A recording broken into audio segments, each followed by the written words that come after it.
अपने पसंदीदा शो के फुल एपिसोड देखने के लिए अभी डाउनलोड करें दंगल प्ले ऐप।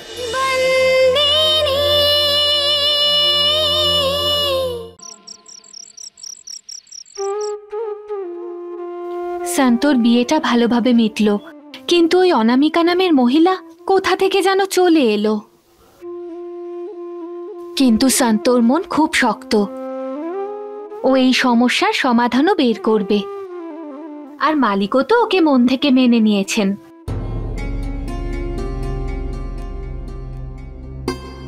আমার সম্পূর্ণ বিশ্বাস আছে শান্তর সংসারে কোনো সমস্যা টিকে থাকবে না। ওরা সবাই খুব ভালো মানুষ। শান্তর ভাগ্যটা সত্যিই ভালো যে ওই বাড়ির বউ হতে পেরেছে। পরিবারের সবাই ওকে ভালোবাসে, প্রত্যেকে। বিয়ের পরে শান্তর সাথে আমার কথাও হয়নি। তুমি তো ধর্মপুরে যাচ্ছ, আমি ভাবলাম যে আমি তোমার সঙ্গে গিয়ে শান্তর সাথে যদি কথা বলি। যখনই দেখো তখনই শুধু ধর্মপুর ধর্মপুর ধর্মপুর, বাড়ি আর শান্ত দিদি। এমন কি রয়েছে ধর্মপুরে? এখানে মা আর বাবা একা রয়েছে। কখনো তাদের কথা তুমি একবারও ভেবে দেখেছো? শান্তর বিয়ের পরে ও এত সমস্যার মধ্যে রয়েছে, তাই আমি যাব বললাম। আর ভাবলাম যে কি ভেবেছো? কি ভেবেছো তুমি? বিয়ের পর সব সময় একটা মেয়ে শ্বশুর বাড়ির কথা ভাবে, ফেলে আসা অতীতের কথা নয়। এ তুমি কি বলছো? বিয়ের পরে কেউ নিজের বাড়ির কথা ভুলে যায়? নিজের বাপের বাড়ির কথা ভুলে যায়? একসঙ্গে যাদের সাথে জীবন কাটিয়েছে তাদের কি করে ভুলে যাবে? ভুলতে পারে না, কিন্তু বিয়ের পরে সব মেয়েরাই অতীতের ভালোবাসাকে ভুলে যায়। আর সেটা অবশ্যই ভোলা উচিত, কিন্তু তুমি সেটা করতে পারোনি। আমি জানি তুমি ধর্মপুরে কেন যেতে চাও, কার সাথে দেখা করতে চাও। শান্তু দিদির সাথে দেখা করতে, নাকি ছোট মালিকের সাথে দেখা করতে? কি সব বলছো তুমি? তোমার মনে কি চলছে? আমার ব্যাপারে কি ভাবছো তুমি? এই সব কিছু আমি নিজের মন থেকে বলছি না, আমি নিজের চোখে দেখেছি। আমি এসব কিছু জানতামই না, তাও তোমাকে ভরসা করে আমি বিয়ে করেছি। যদি তোমার এমন চরিত্রের ব্যাপারে আমার জানা থাকতো, তাহলে তোমাকে কোনোদিনও বিয়ে করতাম না। তোমাকে অনেক বড় মানুষ ভেবেছিলাম আমি, কিন্তু তোমার চিন্তা ভাবনা এত নিচু আমি স্বপ্নেও ভাবিনি। তুমি এত বাজে। হ্যাঁ, আমি খারাপ, আমি খুব খারাপ। কিন্তু কালকে তুমি সকালে ধর্মপুরে যাবে না, যাবে না তুমি ধর্মপুরে।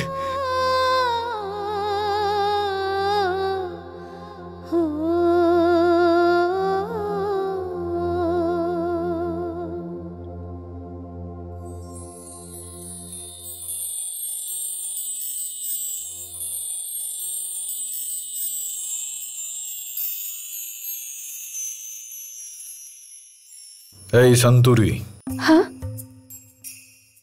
কি ভাবছিস তুই? হ্যাঁ, বেরোতে কিন্তু খুব একটা দেরি নেই আমাদের। আর যা গিয়ে যা যা লাগবে সবকিছু গুছিয়ে নে।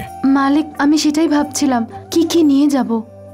হ্যাঁ, ওই রান্নাঘরে যতগুলো বাসন কোসন রয়েছে সেগুলো, আর যত টেবিল চেয়ার রয়েছে বাড়িতে সেগুলো সব নিয়ে নে। আরে এই বোকা, আমরা শুধু একটু বাইরে ঘুরতে যাব, তো জামা কাপড় যেগুলো পরবো সেগুলো কোথায় রাখা হয়? আরে দাঁড়িয়ে আছিস কেন? চল যা, এবার গিয়ে নিয়ে আয়। হ্যাঁ,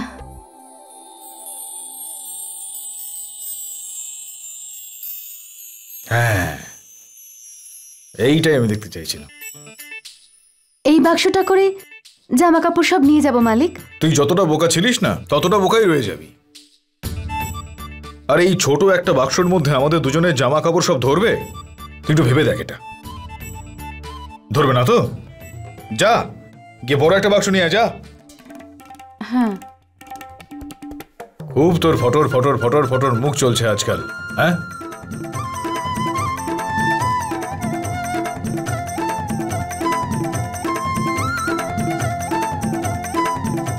সব শাড়ি নিয়ে আসবো যেগুলো আপনি আমায় দিয়েছেন। হ্যাঁ, যত শাড়ি আছে সব এখানে রেখে দে। সারা জীবনের জন্য আমরা বেরিয়ে যাচ্ছি না বাড়ি থেকে, তাই না? আরে 4-5টা শাড়ি নিয়ে আয় না, যেগুলো তুই পরতে ভালোবাসিস সেগুলো।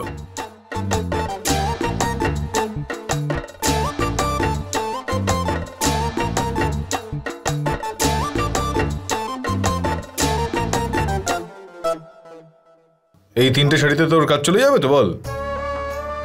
কারণ আপনার তো এই 3টে শাড়ি খুব পছন্দ না, তাই। তুই কি একে একে যাচ্ছিস নাকি ঘুরতে?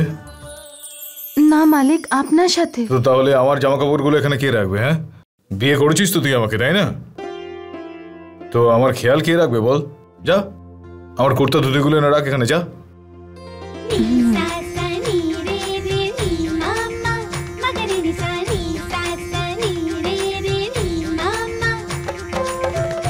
কি হলো, সব কটা পাঞ্জাবি নিয়ে চলে আসলি তাই তো? কেন? কারণ এই সব পাঞ্জাবিগুলোতে আপনাকে সুন্দর লাগে। আচ্ছা তাহলে একটা কাজ কর, তুই যে পাঞ্জাবিটা পরলে আমাকে সব থেকে ভালো দেখতে লাগে না সেটা নিয়ে আয়, আর বাকিগুলো গিয়ে আলমারিতে রেখে দে। হ্যাঁ, যা।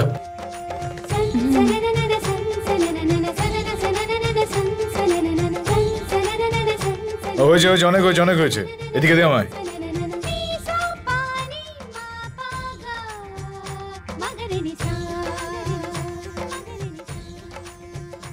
একটা কাজও তুই ঠিক মতন করতে পারিস বল? হ্যাঁ, দে আমাকে, দে।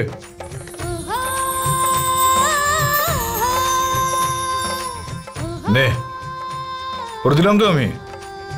যা এবার, তাড়াতাড়ি বেরোতে হবে কিন্তু। চল শুয়ে পড়, যা।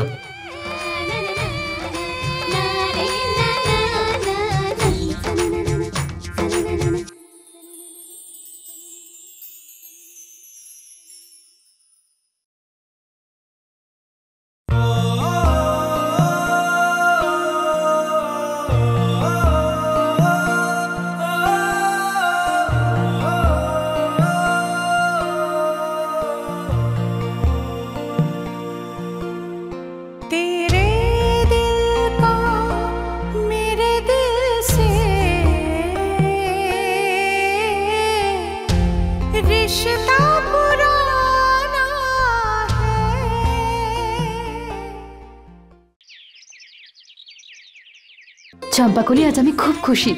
আজ মনে হচ্ছে যে সত্যি আমি সন্ত ধর্মরাজ মাহিয়াবংশী। আপনি তো তাই মালকিন। হ্যাঁ, কিন্তু যবে থেকে অনামিকা দেবী বাড়িতে এসেছেন আমি ভেবেছিলাম এই নাম, এই পরিচয় আমার আর থাকবে না, কিন্তু ভগবানের কৃপায় সব ঠিক হয়ে গেল। এই প্রথমবার আমি মালিকের সাথে বাইরে ঘুরতে যাচ্ছি। এটা স্বপ্ন নয় তো? আরে স্বপ্ন নয়, সব সত্যি। আরে তাড়াতাড়ি কর, ট্রেন চলে যাবে।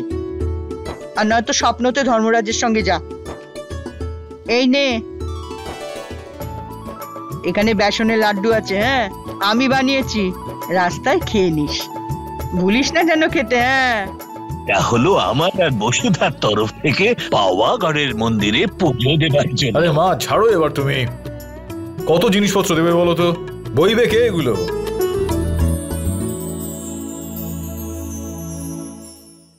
আরে এই হিতেন বাবা, এই জিনিসপত্রগুলো একটু ডাক না গাড়িতে গিয়ে, আমাদের যাওয়ার সময় হয়ে গিয়েছে। ঠিক আছে বাবা।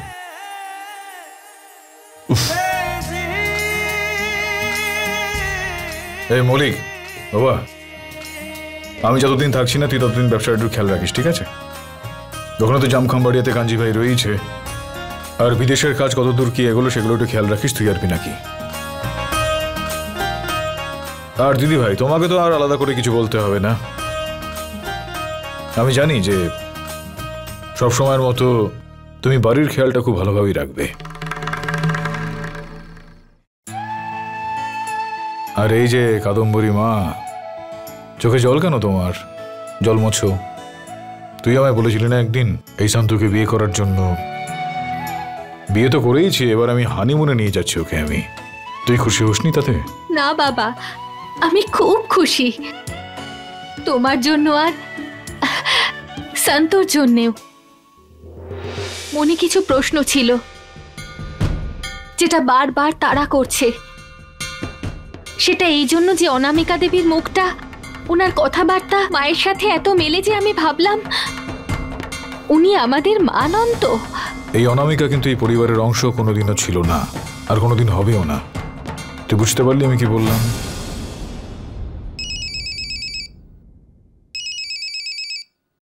অনামিকা ডাক্তার আবার কেন ফোন করছে আমায়? হ্যালো,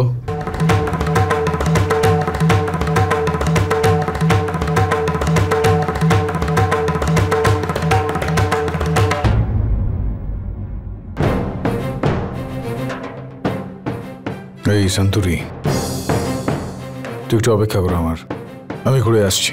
আরে ট্রেনের সময় হয়ে গেছে তো। মা, অনামিকার ডাক্তার ফোন করেছিলেন। আমি পশু চিকিৎসা কেন্দ্রে যাচ্ছি। সবকিছু ঠিক আছে তো মা? কি হয়েছে বাবা? তুমি যদি বলো তোমার সঙ্গে আমি যেতে পারি।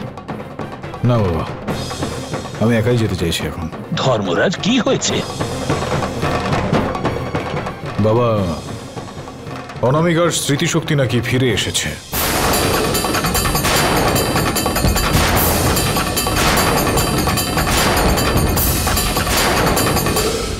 এই মুহূর্তে আমার সেখানে যাওয়াটা খুবই জরুরি। আমি মা হয়ে ওকে আমার মেয়ে বলে মানি না। আরে ওর স্মৃতি ফিরে আসুক কি না আসুক, তাতে আমাদের কি এসে গেল? আর ও তো সুভদ্রাই নয়। ওই মহিলার জন্য এই বাড়িতে সবাই যতটা দুঃখ পেয়েছে সেটা আমরা সবাই জানি, তাই না? এবার যখন স্মৃতিশক্তিটা ফিরেই এলো, তাই এই পরিবারের লোকজনের মধ্যে যে সমস্ত প্রশ্নগুলো জাগে সেটার উত্তর তো নিয়ে আসা খুবই জরুরি, তাই না? বুঝতে পারলে আমার কথা? সেই কারণেই যাচ্ছি, চলে আসবো।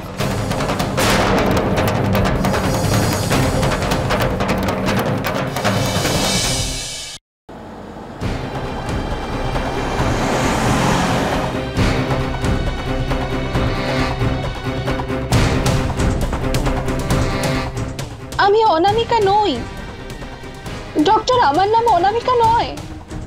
হ্যাঁ হ্যাঁ ব্যাস। ডক্টর, আমার নাম অনামিকা নয়।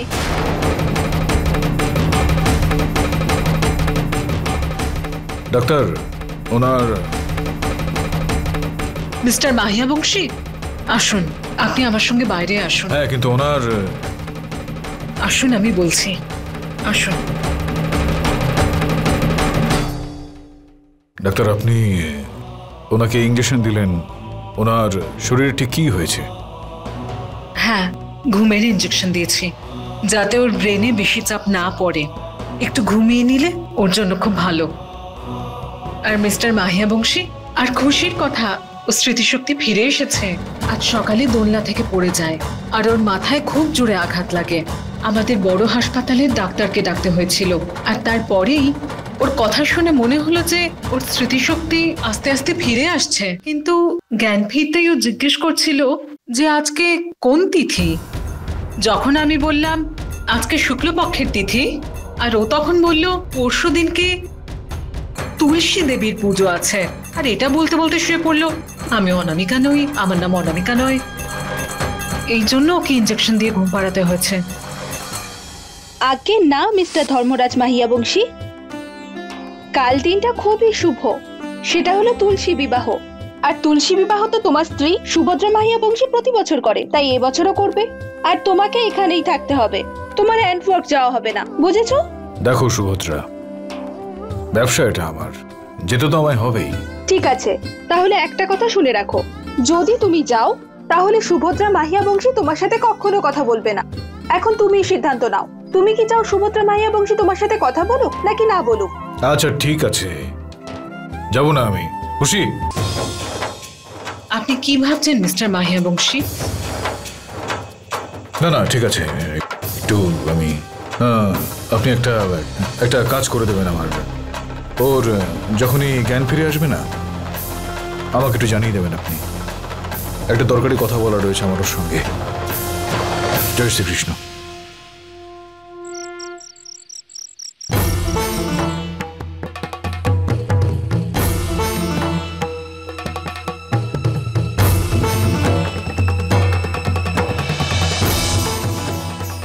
কি হয়েছে বাবা? কি বললেন উনি?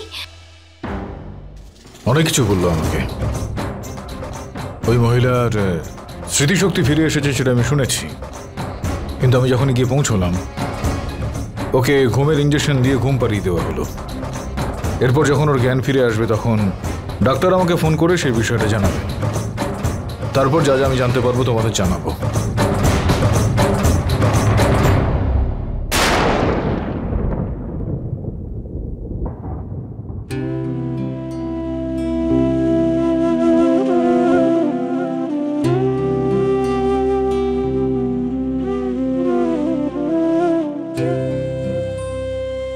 মালিক, অনামিকা দেবী ঠিক আছেন তো? ওনার জ্ঞান ফিরেছে? হ্যাঁ, উনি ঠিক আছেন, কিন্তু হ্যাঁ, ডাক্তার তো আমাকে বললেন যে ওর স্মৃতিশক্তি নাকি ফিরে এসেছে, কিন্তু আমি যখন গিয়ে পৌঁছলাম তখন ঘুমের ইঞ্জেকশন দেওয়া হয়েছিল ওনাকে। এই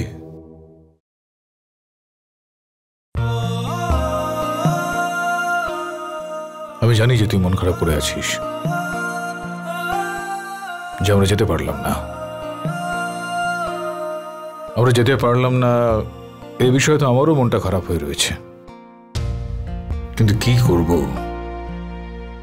ওই অনামিকা সুভদ্রার নাকি সব বিষয়গুলো জানে। কিভাবে জানে সেটা তো আমাকে খোঁজ করে দেখতে হবে। ডাক্তার আমায় বলেছেন যে যখনই ও ঘুম থেকে উঠবে তখনই আমাকে ফোন করে জানাবেন। হ্যাঁ, পাগল, কয়েকটা দিন পর আমরা অবশ্যই যাব। তুই তো ভালো মতন জানিস না যে আমার এই খবরটা বের করা খুবই জরুরি একটা কাজ। হ্যাঁ আমি জানি মালিক। আরে কি করছিস এগুলো? তুই রাখ না এগুলো, এগুলো যেরকম ছিল। আমাকে এগুলো বার করছিস কেন এখন? তুই দুদিন বাদে তো আমরা যাচ্ছি সেখানে, থাক না এগুলো। মালিক, আমি ভেবেছিলাম যে আমরা পাওয়াগড় গেলে তুলসী বিবাহের অনুষ্ঠানটা ওখানেই সেরে ফেলবো, কিন্তু কোনো ব্যাপার না, যখন এখানে আছি তখন সবার সাথেই করব।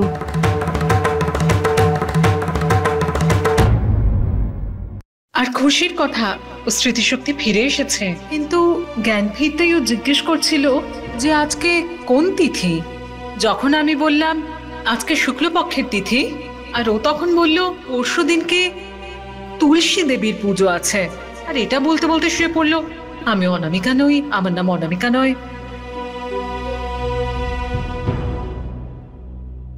বাড়ি দাঁড়িয়েছো কেন তুমি?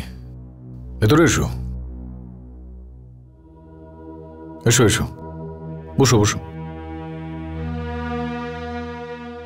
বলো কি হয়েছে? আমি কি বলবো তুই জানিস। এটা তুই ঠিক করিসনি ধর্মরাজ। এ বাড়িতে যা কিছু হচ্ছে, শান্তুর মনের মধ্যে যা কষ্ট হচ্ছে না, সেটা আমার খুব খারাপ লাগছে। আর তোর আশ্রমে যাবার কি দরকার ছিল? শান্তুকে ছেড়ে কি এসে যেত? আরে বাবা, যদি কিছু নাই এসে যেত তাহলে আমি ওখানে যেতাম না। কিন্তু এই অনামিকা নামক মহিলা আর সুভদ্রার বিষয়ে এত কিছু জানলো কি করে? সেটার খোঁজ তো আমাকে ঠিক মতো নিতে হবে। হ্যাঁ, বাড়ির লোকজন কেউ কিছু বললে সেটার পেছনে একটা কারণ আছে, কিন্তু ওনার তো আমাদের এই পরিবারের সঙ্গে কোনো কালে কোনো সম্পর্কই নেই। তাহলে আর তুমি এই বিষয়টা জানো নিশ্চয়ই। যখনই ওর জ্ঞান ফিরবে তখনই সবার আগে যে বিষয়টা নিয়ে বলবে একাদশীর দিন তুলসী বিবাহ করার কথা। কি তুলসী বিয়ে? হ্যাঁ, তোমার মনে আছে তো ভালো মতন নিশ্চয়ই, সুভদ্রাও তুলসী বিবাহ করত। অনামিকা তুলসী বিয়ের ব্যাপারে কি করে জানে? তাহলে বলো এই খবরটা নেওয়ার দরকার আছে কি না? আরো একটা বিষয় আছে, এই যে শান্তরি বলে মেয়েটা, ও আমার স্ত্রী পরে, কিন্তু আগে তোমার মেয়ে। তুমি চিন্তা করো না একদম, তোমার মেয়েকে সব রকম সুখ আমি দেব। বিশ্বাস রয়েছে তো আমার উপর নাকি নেই? বিশ্বাস আছে বলেই তো এই বাড়িতে আছি। তাহলে চুপচাপ বসে থাকো এখানে। তুমি এত চিন্তা করার তোমার কি আছে বলো তো মা? চুপচাপ বসে থাকো, আমি দেখছি।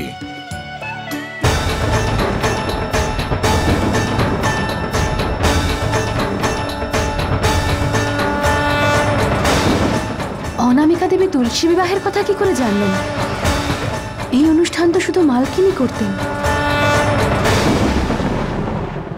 হে ভগবান, এ কি পরীক্ষা নিচ্ছ? এবার কি কোনো অচেনা লোকের স্মৃতিশক্তির ওপর, তার ভবিষ্যতের ওপর আমার বর্তমান, আমার ভবিষ্যৎ নির্ভর করবে? মা, অনামিকা দেবীর স্মৃতিশক্তি ফিরে আসার পর যে সত্যিই সামনে আসুক, সেটা সহ্য করার ক্ষমতা আমাকে দিও, এইটুকুই প্রার্থনা।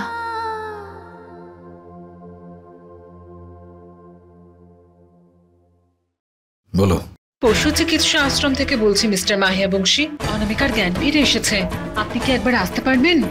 হ্যাঁ, আমি এখনই আসছি।